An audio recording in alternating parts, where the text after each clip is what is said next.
as we go into the offseason, just another one of these points to consider that I think we've all kind of formulated throughout this conversation, saying, hey, you get a little more consistent, you add a bat here or there that can help more with that consistency. And all of a sudden, maybe this Cubs team is pitching their way into Juice's hot takes and hitting their way into mine. And all of a sudden now we're talking about a 90-win ball club, and players that we actually expect to do something, Joey, to support why you went where you went. We expected Mancini to be a major contributor. Guys that they're bringing in now hopefully actually fulfill that role and make Joey's prediction look better than the one that happened, because that was just the player didn't work out. And that was an unfortunate scenario. So, guys, with the offseason coming up in mind, one of the questions that I posed to the group was players you want the Cubs to bring in most. And this is where you can get a little creative, because it could be via trade, it can be via free agency. But the player that you want the Cubs to bring in most, or players, if you've got like two that you have off the top of your head. Tyler had this to say, for those that are curious. He says, Pete Alonso would be nice. Obviously, the rumors have been circulating. We'll acknowledge that now. He says, if he's paired with a return of Bellinger coming back, he says, I know Juice has already said it, Sonny Gray would be sick. But this is his real, thought. Here's a thought, though. What if we made a trade with another Central team? Am I doing good at the Tyler mannerisms, or is it shaky? I like it. Another Central team, the AL Central. I'm talking a trade with the Cleveland Guardians for Shane Bieber, former Cy Young, and that's right, that's not all, but also Jose Ramirez. Huh? Who says no? And that's Tyler's answer of players he would like to see them add. Jose Ramirez and Bieber. The Guardians, a low market team. Carter has the familiarity there. I'm sure that's what's driving some of Tyler's thought there, and saying he would like to see them get a third baseman like Ramirez and get another pitcher like Bieber via trade. Nick, let's start with you. Who's a player or 2-3 players that you would really love to see them bring in? Yeah, I mean, obviously Polar Bear. I'd love to see him at Wrigley. But that does go with getting Bellinger back, because I don't want to see you lose Bellinger because of that. But for starting pitching, Bieber is definitely one, but Blake Snell could be another one that, you could look at doing. But you need power for sure, and Pete Alonso gives you that. 100%. Joey. Well, we were talking about this last offseason, actually, or like going into the year, about who was going to be available this offseason. Just briefly, we talked about it, but it's something we had talked about. And we thought, well, there are some pitchers out there on the market. Obviously, Pete Alonso would be awesome. That's number one priority, in my opinion, is Cody Bellinger. But all the things that we just talked about, right? Sixth best offense, runs scored. You had an above-average offense for WRC plus metrics, which wonky at times, but for a team, you can look at that as a pretty good metric, especially over the long course of a season. Not to belabor the point, but Aaron Nola, I absolutely want Aaron Nola. Like, I need that ace, that solidified ace, or in a guy, in my opinion, who he's had kind of a shitty year, and he's had some seasons where the ERA spikes, but he's just so damn durable. Like, I love Sonny Gray too. I think that would be a great addition as well. The one thing with the difference, I guess, for me with Nola and Sonny Gray is I know Nola is going to give me those 32 starts every season, where I've seen with Sonny Gray once in a while he can have some injuries. Both are super talented, but I feel like you get that one more ace either way. But Nola would be the guy, I think, for me that I want this team to go after this offseason. Juice? Yeah, I think we kind of post-showed a little yesterday and talked about our opinions on this upcoming free agent class. Yeah, I want Sonny Gray. I think he fits just so well with what the Cubs want to do here, and that's pitching to contact. I mean, he's at upwards to close to 50% ground ball rate. And he keeps the ball on the ground. And on this defense, with these guys behind him like Dansby Swanson and Nico Horner, it would be a great place for him to play. I do think, too, because of those reasons that Joey brought up, it's not going to break the bank on Sonny Gray, opposed to where I feel like a Nola probably goes back to Philly. I think they're in the middle of a contention. I don't think they want him to walk out the door.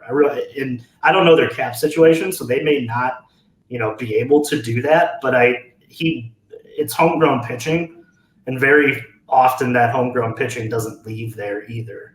So I too, like we were talking about, do you want them to trade for Pete Alonso? I'm like, yeah, I do. But I think that there's a bounce back candidate like a Cody Bellinger waiting in the grass and Rhys Hoskins that I think is going to hit free agency and at Wrigley Field would be a great, first baseman there, a guy who you could see hit 40 home runs.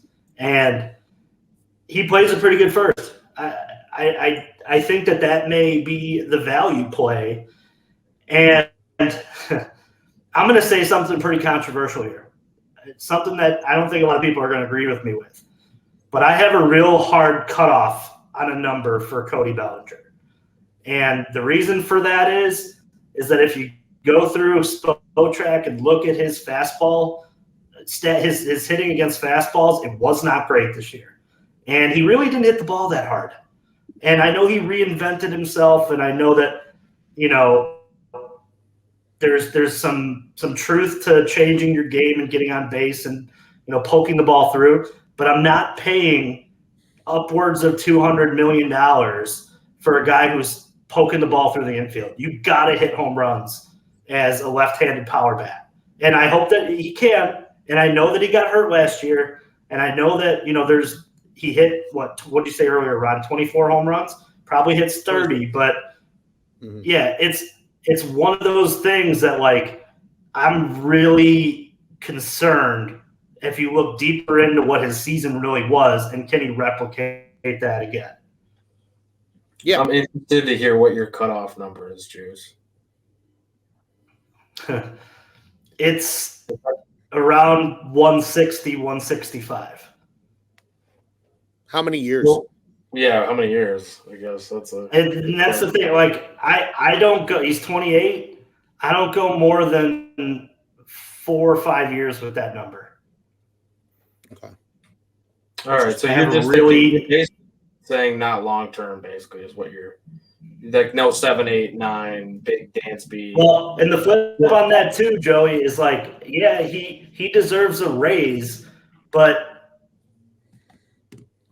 I really much worry about the whole fastball stats on Spotrac really worry me. He hit like 330. He slugged like almost 40 to 50. No, it was almost 200 points better against breaking balls than he did against fastballs. Like that's a significant move. He's kind of like even the years that he had struggled, though, like if you look at the last 2-3 years where he really struggled, he struggled against fastballs too, I believe. Like that was kind of his bugaboo. So I could be wrong on that, but I feel like looking into him before coming into this season, he had struggled with those fastballs. So if there's a way we can have success without completely dominating those fastballs, like we were talking about earlier, I really like the 2-strike approach, but I do understand your point of like you want a guy that's going to hit home runs. So if you can guarantee me that he's hit 30 plus home runs with an elite on base and close to 300 average, I'm willing to give him a longer term deal because of the flexibility that he provides you with center field and first. And but I do understand like the point of like you want somebody who's going to club. Like I get that too. I totally get that. Like it's not anything that I'm not saying that like I just think the Cubs need to tread very lightly here because there's an opportunity for them to overpay here because he is going to be the best hitter minus Shohei Ohtani in this free agent Mhm. class. And that's a problem. Like, I think the Cubs need to be really disciplined with this too. Like, and this is how I foresee the offseason playing out.